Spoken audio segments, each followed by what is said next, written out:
Good morning, friends. Welcome again to my YouTube channel Eco Tutorials. Continuing with our series of lecture on Indian economy, we are delivering second lecture on Indian economy, that is Indian economy on the eve of independence, part 2.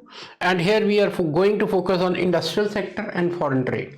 देखो last video में हमने on the eve of independence, देखो आपको मैंने बताया था कि before independence Indian economy कैसी थी, क्या उसके फीचर्स थे, और वर्चुअली हमने कंक्लूजन ये निकाला था कि Indian economy was fairly developed before the advent of British rule. हर तरह का ट्रेड, हर तरह का सरप्लस, हर तरह की प्लस प्लस प्लस था, इसीलिए उसको सोने की चिड़िया कहा जाता था। और इससे अट्रैक्ट होकर ब्रिटिशर्स आए और ईस्ट इंडिया कंपनी के साथ वो शुरू हुए और 200 साल का उन्होंने राज किया। और इस 200 साल में उन्होंने इंडियन इकोनॉमी को कैसे एक्सप्लॉइट किया ये पता चलता है when we study Indian economy on the eve of independence. उन्होंने पूरी एक्सप्लॉइटेशन की, कैसे ड्रेन किया। This is the main crux जो कि हम स्टडी कर रहे हैं कि जब इंडिपेंडेंट हुआ इंडिया तो उन्होंने किस तरह की इकोनॉमी हमें हैंड ओवर की, और ये रिजल्ट जो हैंड ओवर हुआ ये रिजल्ट था उनके 200 साल का पूरा। देखो फ्रेंड्स, लास्ट वीडियो में थोड़ी सी वीडियो में ऑडियो की प्रॉब्लम थी और डाउन द लाइन उस वीडियो को हम दोबारा से अपलोड करने की कोशिश करेंगे। Let me remind you once again कि ये पोर्शन सारा डाटा ओरिएंटेड है, आपको डेट्स हैं बाकायदा और इवेंट्स हैं जो आपको याद रखने हैं। ये आपको ना केवल +2 इकोनॉमिक्स के पेपर में हेल्प करेंगे, लेकिन जब आप सेंट्रल यूनिवर्सिटी के एंट्रेंस टेस्ट में जाएंगे तो ये चीज़ें आपके लिए बहुत इंपॉर्टेंट, और खासकर ये 3 लेक्चर, पहला, दूसरा, तीसरा, इनफैक्ट सारी इंडियन इकोनॉमी इंपॉर्टेंट है, लेकिन ये 3 चैप्टर्स में आपको काफ़ी डाटा मिलने वाला है। और आप देखोगे इसमें भी मैंने बहुत सारा डाटा यूज़ किया हुआ है जो कि आपके लिए बहुत हेल्पफुल होगा। सो फ्रेंड्स, हमने एग्रीकल्चर की स्टडी की और देन ओवरऑल फीचर्स की स्टडी की। उसमें मैंने बताया कि एग्रीकल्चर कैसे अंडर डेवलप्ड रह गया, फीचर्स में बताया कि भी क्या क्या वो नुकसान हुए। अब उसी सीरीज को कंटिन्यू करते हुए आज हम करेंगे industrial sector and foreign trade, कि क्या कोई इंडस्ट्रियल सेक्टर और फॉरेन ट्रेड में कोई डेवलपमेंट हुई। This is part 2। इसके बाद पार्ट 3 भी आएगा जिसमें हम डेमोग्राफी, ऑक्यूपेशनल स्ट्रक्चर, इसके बारे में बात करेंगे। और फ्रेंड्स, इसमें आपको मैं बताऊंगा कि how the Indian resources were drained out, और इसमें एक बहुत फेमस थ्योरी हम पढ़ने जा रहे हैं, दादा भाई नौरोजी की इकोनॉमिक ड्रेन थ्योरी, जो कि आप लोगों के लिए बहुत इंपॉर्टेंट होने वाली है। So let us begin with our lecture, Indian economy on the eve of independence, part 2, industrial sector and foreign trade. Now friends, सबसे पहले इंडस्ट्रियल सेक्टर। देखो, इस इंडस्ट्रियल सेक्टर को मैं 2 पार्ट्स में लेके चलता हूँ कि क्या उन्होंने पब्लिक सेक्टर को ग्रो किया, क्या उन्होंने प्राइवेट सेक्टर को ग्रो किया। फ्रेंड्स, पब्लिक सेक्टर में जो ग्रोथ दिखती है, रेलवेज में दिखेगी आपको, पोस्ट एंड टेलीग्राफ में दिखेगी, आप क्या महसूस करोगे कि डेवलपमेंट तो हुई। ऐसा नहीं है कि वो डेवलप नहीं किया उन्होंने। रेलवे का नेटवर्क इंडिया को जो देन है वो इन्हीं ब्रिटिशर्स की है, लेकिन अगर आप देखो थोड़ा सा डीप जाओ तो ये रेलवेज या पोस्ट एंड टेलीग्राफ या कुछ और जो भी पोर्ट्स वगैरह वो डेवलप कर रहे थे, उनका मेन ऑब्जेक्टिव था to take out the wealth of India from India to Britain, exploit करना। इसलिए वो रेल नेटवर्क भी ऐसा था जो उनको ट्रेड में हेल्प करता था। तो अगर आप देखो तो पब्लिक सेक्टर में मैंने क्या लिखा है, the public sector enterprise such as railways, power, post and telegraph were confined to areas which would enlarge the size of market for British products in India. एक तो हमारा जो वेल्थ वो लेके जाना चाहते हैं उसमें हेल्पफुल हो पोर्ट्स वगैरह, और दूसरा जो उनके प्रोडक्ट्स हमारे इंडिया के मार्केट में आ रहे हैं उनके लिए साइज ऑफ मार्केट बढ़ाने के लिए वो पब्लिक सेक्टर डेवलप कर रहे थे।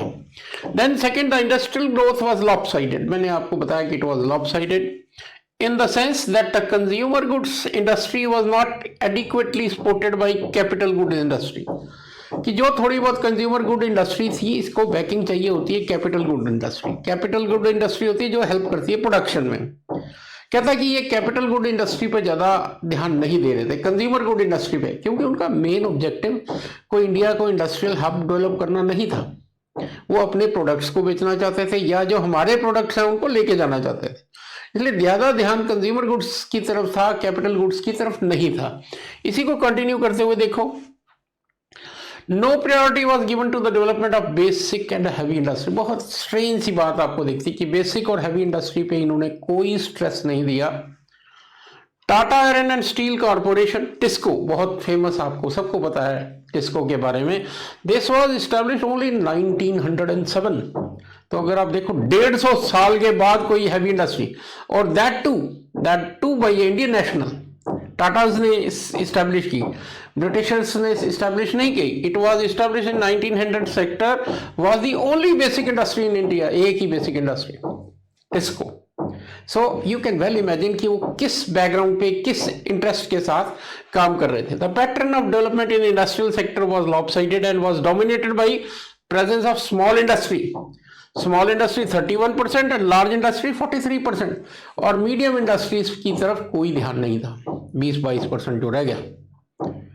So friends, the main thing is that this industrial sector remain underdeveloped during the British rules। अब हम देखते हैं कि ये क्या क्या कॉजेस थे कि इंडस्ट्रियल बैकवर्डनेस इंडिया में रही।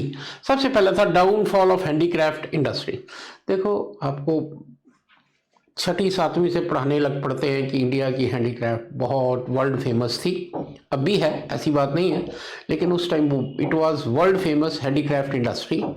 और जैसे ही ब्रिटिशर्स आते हैं उन्होंने इस हैंडीक्राफ्ट इंडस्ट्री को ख़त्म किया। इसके कई कारण आगे आपको बताऊंगा कि हैंडीक्राफ्ट इंडस्ट्री जो कि इंडिया की बेस थी वो क्यों ख़त्म हुई, क्या कारण थे। लेकिन यहाँ हम कर रहे हैं कॉजेज ऑफ इंडस्ट्रियल बैकवर्डनेस की क्यों हुई, कि जो बेस थी वही खत्म हो गई। देखो क्या लिखा है, downfall of handicraft industry. Before British rule India's handicraft industry was popular and enjoyed the global market. Global market था because of the better quality goods produced in these industries. However, during British rule, the British misruled here and forced the industrialists to reduce the production of handicrafts in India. आपको मैं आगे जाके बताऊंगा कि उन्होंने कैसे machine made goods introduce किए, और मशीन मेड गुड्स के इंट्रोडक्शन के साथ ही हैंडीक्राफ्ट का डिके हुआ। थोड़ी देर में इस पे आते हैं। Limited growth of public sector enterprise, ये अभी आपको बताया।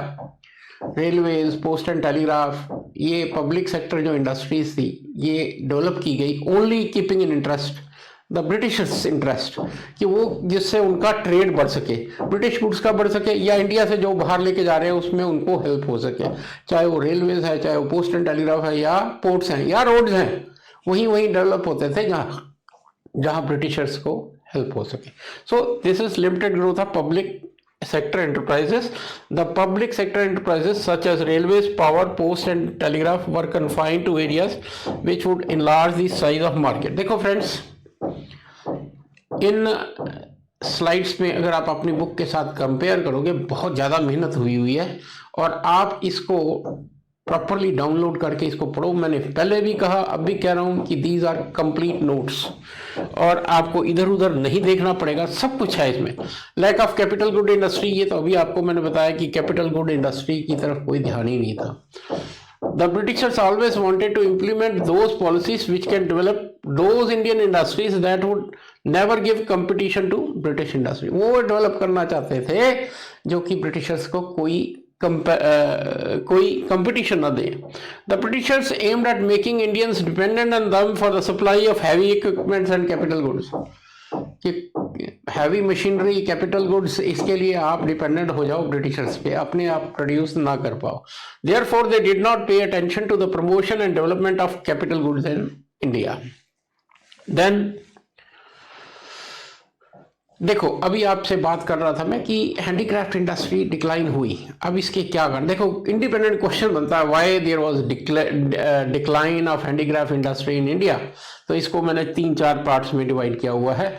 सबसे पहले इकोनॉमिक फैक्टर्स क्या थे, इम्पोजिशन ऑफ ब्रिटिश गुड्स, कि ब्रिटिशर्स ने अपने गुड्स को हमारे पर इम्पोज कर दिया, वो परचेज करने के लिए हमें मजबूर किया। देखो, the Britishers impose their own goods on India which led to decline in demand for Indian products.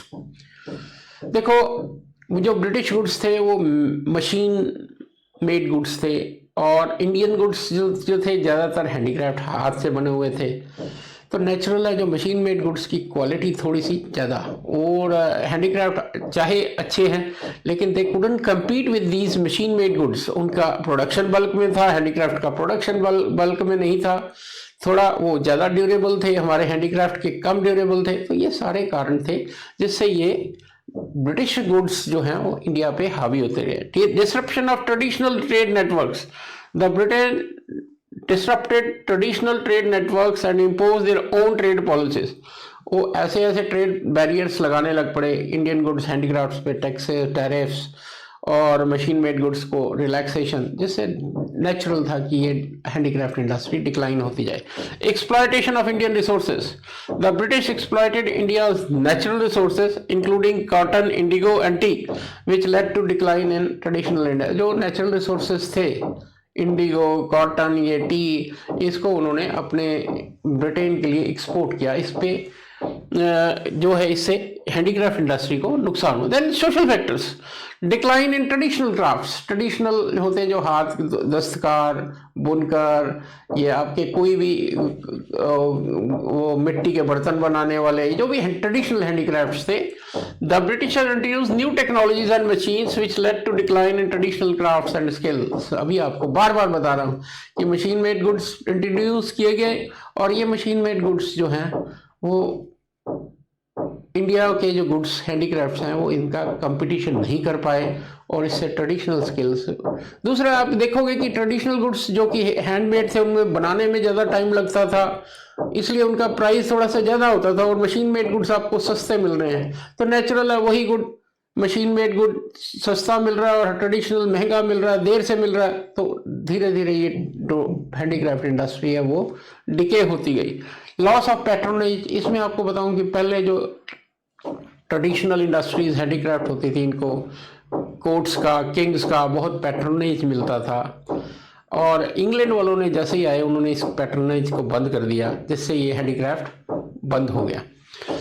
The British colonial administration withdrew patronage to traditional Indian industry। जैसे मैंने बताया कि पहले कोर्ट्स वगैरह में पैटर्न थे वो इनके, इसलिए बिकते थे प्रोडक्ट, इसलिए ये डेवलप होते थे। लेकिन जैसे ही ये ब्रिटिशर्स आए वो पैटर्नेज बंद हो गया, जिससे ये हैंडीक्राफ्ट इंडस्ट्री खत्म हुई। Changes in social values, British introduced western values आ गई, वेस्टर्न कल्चर आने लग पड़ा, इन्वेट कर गया इंडियन कल्चर पे। तो नेचुरल है वेस्टर्न कल्चर के साथ वेस्टर्न गुड्स की डिमांड बढ़ी और इंडियन गुड्स की डिमांड डिक्लाइन होती गई। ये है social factors.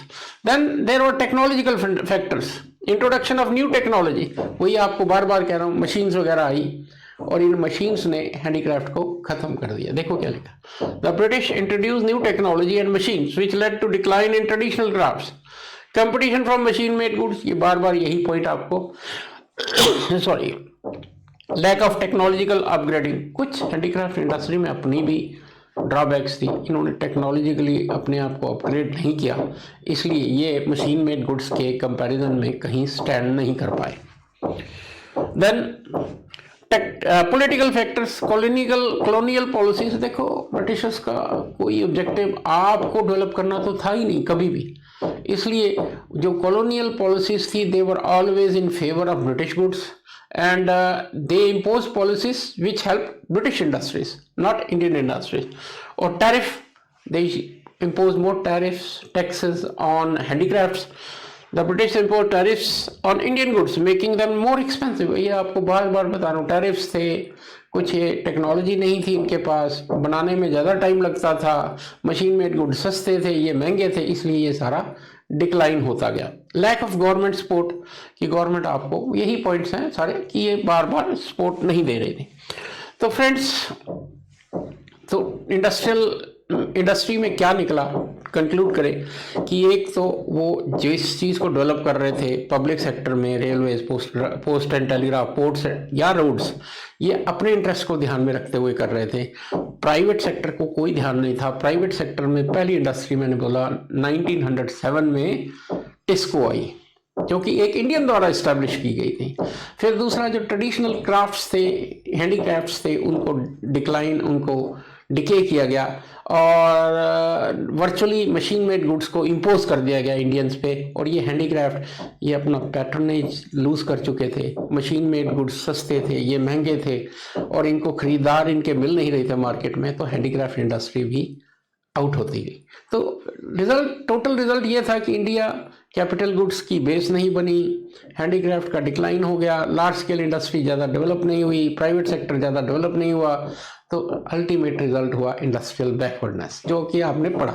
Then second part is foreign trade on the eve of independence. देखो, इंडिया एक एक्सपोर्ट सरप्लस कंट्री छोड़ के गए। क्या मतलब है इसका? बहुत खुश होने वाली बात नहीं। एक्सपोर्ट सरप्लस कि इंडिया से गुड्स ज्यादा एक्सपोर्ट होते थे, इंपोर्ट कम होते थे, तो इसका मतलब तो ये होगा कि बहुत प्लस प्लस प्लस सिचुएशन है। नहीं, it was not plus plus plus situation. Export करके जो रिसोर्सेज वो जनरेट करते थे, that was not used for development of India, that was used to finance British wars और to develop British industries.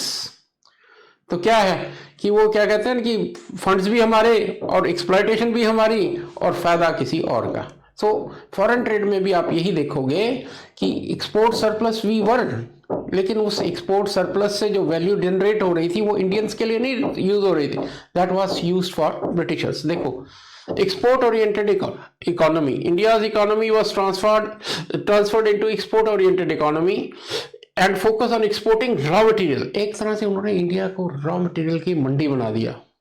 Jute, T, ये सारी चीजें यहाँ से बाहर, रॉ मटेरियल जा रहा था और फिनिश्ड प्रोडक्ट्स आ रहे थे। ठीक है। Then dependence on Britain, India's foreign trade was heavily dependent on Britain with the majority of exports going to Britain and majority of imports from Britain. कि एक्सपोर्ट भी सारा ब्रिटेन को जा रहा है और इंपोर्ट भी, दोनों तरफ फायदा हो रहा है। कि एक्सपोर्ट से जो सरप्लस डेवलप हो रहा है वो उनके लिए, इंपोर्ट से जो मनी दोगे वो भी उनके लिए। सो प्लस प्लस सिचुएशन उनके लिए थी, हमारे लिए नहीं थी। Imbalance of trade was heavily skewed, मतलब कि हमारा एक्सपोर्ट इंपोर्ट से ज़्यादा एक्सीड होता था। तो मैंने आपको कहा इसमें कोई खुश होने वाली बात नहीं, क्योंकि जो एक्सपोर्ट सरप्लस जनरेट होता था that was not used for India but for Britishers. Then India एक एक्सपोर्टर ऑफ रॉ मटेरियल बन गया। आपको बताया raw cotton, India become a major supplier of raw cotton too. Then indigo, नील की खेती के लिए मजबूर किया गया और इंडिगो एक्सपोर्ट किया गया। India was a major producer of indigo which was used as dye in textile industry. Manchester की, इंग्लैंड की जो टेक्सटाइल इंडस्ट्री थी उसको डाई के लिए इंडिगो चाहिए, तो इंडिगो कहाँ से जा रहा था? इंडिया से। टी, आपको पता है इंडिया की टी वर्ल्ड फेमस रही, लेकिन it become a major producer of tea and it was exported to Britain. और jute, tea and jute and raw cotton, ये मेजर एक्सपोर्ट्स थे, लेकिन ये सारे कहाँ जा रहे थे? ब्रिटिशर्स के पास, और वे एक्सपोर्ट का भी फायदा उठा रहे थे और जो इंपोर्ट कर रहे थे वो ब्रिटिश गुड्स थे, उसका भी फायदा उठा रहे थे। तो प्लस मेन बात यही निकलती है कि देखो, ये तो एक्सपोर्ट की बात होती रही। अब है इंपोर्ट, टेक्सटाइल का इंपोर्ट कर रहे थे आप, मशीनरी का इंपोर्ट कर रहे थे, मेटल्स का, देखो किस किस का, वो कहता है finish products like silk, cotton and woollen clothes and capital goods like machine made from Britain.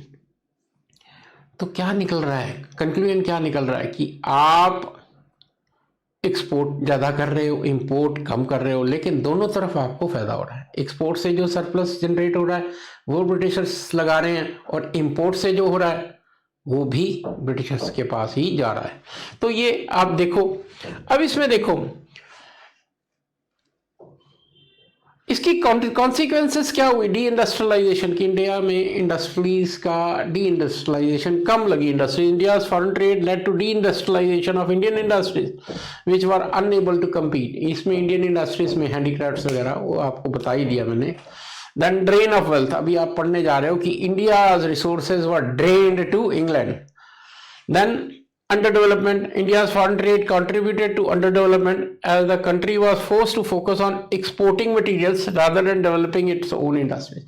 ये सिर्फ उन प्रोडक्ट्स पे आपका ध्यान दिया गया जो कि आप एक्सपोर्ट करते हो, अपनी बेसिक इंडिया के लिए इंडस्ट्रीज का डेवलप, जो कैपिटल गुड्स इंडस्ट्री थी उनको डेवलप नहीं होने दिया गया। देखो फ्रेंड्स, अब एक बहुत ही इंपॉर्टेंट पार्ट में करने जा रहा हूं, that is Indian wealth drained during the colonial period. इसमें हम एक थ्योरी पढ़ने जा रहे हैं, इकोनॉमिक ड्रेन, और ये आप बहुत ध्यान से पढ़ो। Drain of wealth with respect to Indian economy means the transfer of Indian wealth to England for which country did not even get the proportionate economic return. Drain क्या है कि हमारे रिसोर्सेज वहां जा रहे हैं लेकिन इन प्रोपोर्शन रिटर्न नहीं आ रहे हैं। और ये थ्योरी किसने दी, अभी आते हैं उस पर। During the colonial period India foreign trade generated surplus, वो अभी आपको बताया ही है मैंने। However the surplus export did not bring any gold और silver into India, rather surplus export was used to make payments for the cost of setting up British industries Britain by colonial and to set up British industries and moreover British जो infrastructure वगैरह develop कर रहे थे, ये export surplus वहां लग रहा था। और लग किसके लिए रहा था, ब्रिटिशर्स के लिए। Then and Britain by the colonial government and for bearing the expenses of wars. मैंने आपको बताया कि जो सरप्लस था या तो उनकी इंडस्ट्री को डेवलप करने के लिए लग रहा था, या जो वॉर लड़ते थे जगह जगह जाके। ऐसे ही नहीं कहा जाता कि British empire suns never sets, क्यों, जगह जगह वॉर लड़ते रहते थे, कैप्चर करते रहते थे, उसके लिए आपको पैसा चाहिए। कहां से जा रहा था, India was one of the source.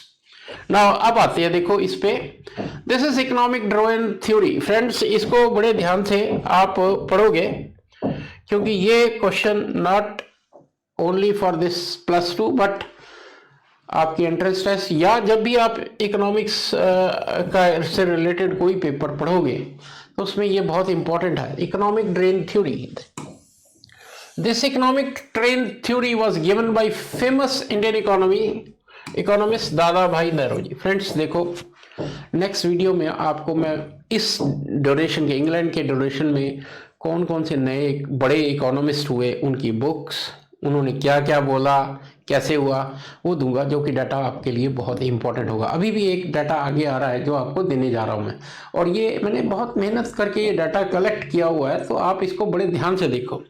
तो economic drain theory is was given by Dadabhai Naoroji in his book. ये बुक का नाम आप इसको बहुत ध्यान से इसको रट लो, poverty and un British rule in India. A renowned economist and politician, that is Dadabhai Naoroji, in the late 19th century wrote this book. According to this theory, British colonial rule was responsible for economic drain of India, which led to India's country's poverty and underdevelopment। कि इसने कहा कि ये British rule जो है India के resources का drain हुआ, जिसके कारण इंडिया में पॉवर्टी हुई। क्या कैलकुलेशंस थी इसकी, Naoroji estimated that economic drain from India to Britain was around this £30 to 40 million उस टाइम का है ये, तो इमेजिन कर लो कितना होगा। pounds 32, this is for pound, this sign is for pound, million per year, which was significant amount considering GDP's, India's GDP। बहुत बड़ा अमाउंट जो था वो ड्रेन हुआ, ये इसने कैलकुलेट किया था। तो आपसे पूछा जाता है इकोनॉमिक ड्रेन में सबसे पहले किसने कैलकुलेट किया, वो ये है, और क्या रफ एस्टिमेट उसका ये था। देन नेक्स्ट देखो,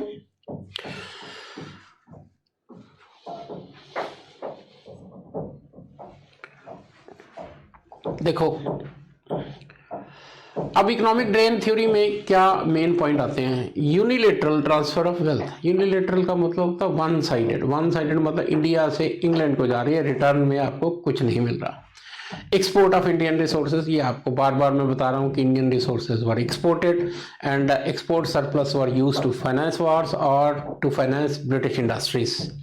इंपोर्ट ऑफ ब्रिटिश गुड्स, और मोर ओवर जो सरप्लस आपसे, वो सरप्लस आपने जनरेट किया या तो वो अपने वॉर्स के लिए या ब्रिटिश इंडस्ट्री के लिए या ब्रिटिश गुड्स को इंपोर्ट करने के लिए यूज होता है। तो हमारे ही पैसे, हमारे ही सरप्लस को ब्रिटिशर्स को प्रमोट करने के लिए वो लगा रहे थे। Drain of Indian capital, British government and companies also drained India's capital by investing it in British industries, ये आपको बता ही रहा हूँ। Then underdevelopment and poverty, this leads to underdevelopment and poverty. So crux of the matter is that Indian wealth was drained during the British rule। देखो अब ये जो फॉरेन ट्रेड है, ये बहुत एक बढ़िया पॉइंट बता रहा हूँ आपको। ये जो फॉरेन ट्रेड डेवलप हुआ या ब्रिटिशर्स की एक्सप्लॉयटेशन बढ़ी, इसका एक मेन कारण था ये सुएज कनाल। नाम तो आप लोगों ने सुना ही होगा। देखो,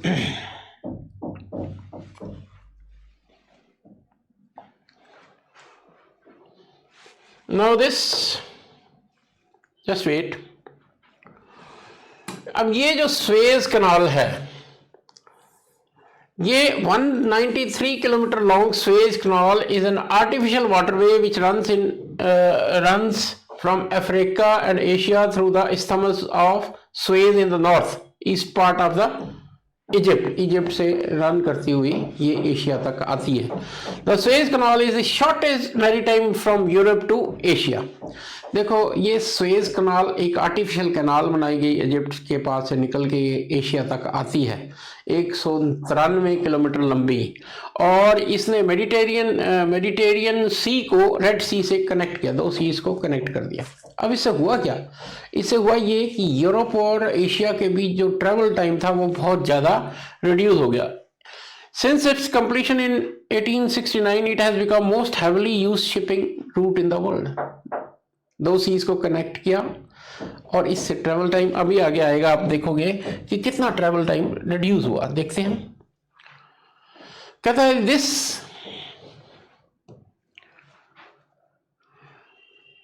This Suez Canal reduced the distance between Britain and India by 4500 miles. Miles का मतलब इतने किलोमीटर, 7200 किलोमीटर। इतना एरिया जो पहले 3-4 महीने में ट्रैवल होता था वो 30 दिन में होने लग पड़ा। देखो, the canal establish ships to travel between Britain and India in just 30-40 days compare to 3-4 months. अब इसका इम्पैक्ट क्या होगा? नेचुरल है कि सुएज कनाल के बनने से जो इंडिया और ब्रिटेन का ट्रैवल टाइम है कम हो गया, और इससे ये ट्रेड जो है, फॉरेन ट्रेड बढ़ा। लेकिन फॉरेन ट्रेड क्या बढ़ रहा है? एक्सपोर्ट हो रहा है, वो भी उनके लिए, इंपोर्ट हो रहा है, उसका सरप्लस भी उनके लिए। So this was one of the major reason कि ये फॉरेन ट्रेड, जिससे वो इस सुएज कनाल से वो एक्सप्लॉयटेशन ज़्यादा तेज कर पाए। Then boost to British trade, ये जब उनके गुड्स आ रहे हैं। ग्रोथ ऑफ इंडियन एक्सपोर्ट्स, अभी आपको बताया एक्सपोर्ट्स भी बढ़ रहे हैं, इंपोर्ट्स भी बढ़ रहे हैं, लेकिन दोनों का सरप्लस किसको मिला?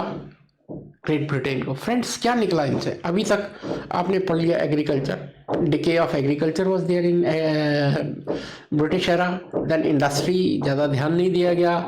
Foreign trade totally in favour of Britishers, चाहे वो एक्सपोर्ट है चाहे वो इंपोर्ट है। तो क्वेश्चन मेरा यहाँ ये उठता है कि क्या फ्रेंड्स कोई प्लस पॉइंट भी निकलेगा ब्रिटिशर्स से? ये हम अगले लेक्चर के बाद देखेंगे कि whether there was some plus in British rule और ऑल माइनस। तो हम प्लस भी निकालने की कोशिश करेंगे, लेकिन अभी तक जो निकल रहा है that is minus minus minus, की इंडिया की वेल्थ को इरोड किया जा रहा है, इंडिया की वेल्थ का ड्रेन किया जा रहा है इन फेवर ऑफ ब्रिटिशर्स। फ्रेंड्स, देखो, मैं फिर कहूँगा, इसमें जो डाटा यूज़ हुआ है वो that is very helpful for you. और जो नेक्स्ट वीडियो आ रहा है उसमें बहुत सारा डाटा, बहुत सारी बुक्स के नाम वगैरह आएंगे आपको। एक डेमोग्राफी के बारे में आएगा जो कि बहुत इंपॉर्टेंट डाटा आपके लिए होगा। तो फ्रेंड्स, मैं ये कहूँगा कि इसको ज़रा ध्यान से आप इस चैप्टर को, इन स्लाइड्स को देखो, they are going to help you. So friends, we will continue as promised with quality videos in coming days, and hope that you will like this video and do subscribe my channel. See you again. Thank you.